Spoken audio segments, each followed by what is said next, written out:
Israel's military has intensified its assault in the Jenin refugee camp, marking the fourth day of the largest raid in Palestinian territory in over 2 decades. Israeli forces have blown up homes and blocked access to aid, leaving Jenin in what Al Jazeera described as a ghost town, with residents unable to access food, water, or medical help.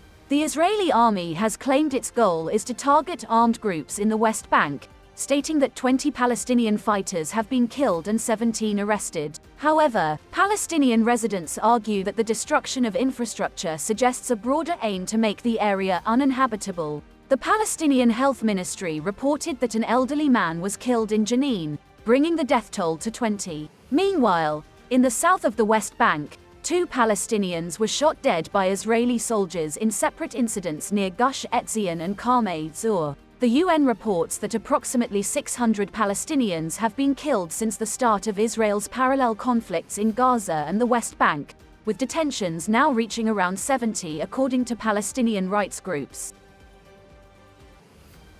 Cyclone Asna has moved away from Pakistan's coast and is currently situated about 300 kilometers southwest of Karachi. The Pakistan Meteorological Department has issued warnings for heavy rains and potential flooding in southern Sindh and Balochistan, with recorded rainfall of 39 millimeters in Karachi's 𝐒𝐭𝐲𝐬𝐷 and 24 millimeters in Surjani. The cyclone is expected to weaken to a tropical depression within 2 days, and schools in Karachi and Hyderabad are closed. A ban on coastal activities is in effect until August 31st. Heavy rains from the cyclone have resulted in at least 20 deaths in Pakistan. In addition to the weather-related challenges, Karachi police have filed a new hooded law case against Natasha Danish, the driver involved in last week's car accident. Danish, previously charged with manslaughter, now faces additional charges under the Prohibition Enforcement of Had Order of 1979 after medical reports confirmed she was under the influence of crystal meth during the incident. Meanwhile, on Saturday, 358 Pakistani pilgrims stranded in Iraq returned to Karachi's Jinnah International Airport. They were part of a larger group initially stranded at Baghdad Airport due to technical issues with Iraqi Airways aircraft. The pilgrims, who had been attending the Arbaeen commemoration, were flown back on 2 scheduled flights. This return follows a series of transportation accidents involving Pakistani pilgrims, including recent crashes in Iran and Pakistan that resulted in at least 42 deaths.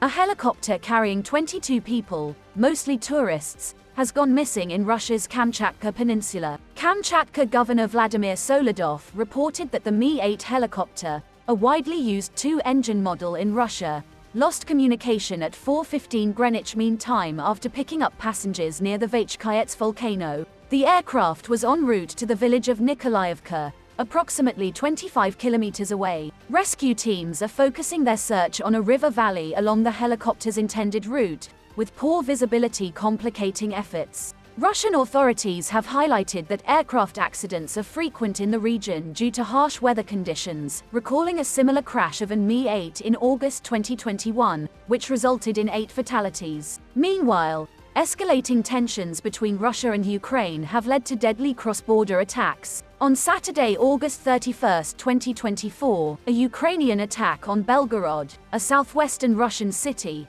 left 5 people dead and 46 injured, according to Governor Vyacheslav Gladkov. In retaliation, a Russian strike on Kharkiv in eastern Ukraine killed 6 people, including a 14-year-old girl, and wounded dozens, as reported by Ukrainian officials. Despite these hostilities, Ukraine's military continues its advance, with General Oleksandr Syrsky announcing that soldiers have gained up to 2 kilometers in Russia's Kursk region as part of a cross-border incursion that began 3 weeks ago. NATO Secretary General Jens Stoltenberg defended Ukraine's actions, describing them as legitimate self-defense. In other developments, Ukrainian President Volodymyr Zelensky has taken decisive action following the crash of an F-16 warplane during a Russian bombardment by firing the commander of the Air Force, Mykola Olszczuk, and appointing Anatoly Krivonosko as the acting Air Force commander. Additionally, Tensions between Russia and Ukraine have intensified as a Russian court sentenced journalist Sergei Mikhailov to 8 years for spreading false information about the Russian army. Ukraine has also urged Mongolia to arrest Russian President Vladimir Putin on an international criminal court warrant related to the illegal deportation of Ukrainian children during his upcoming visit.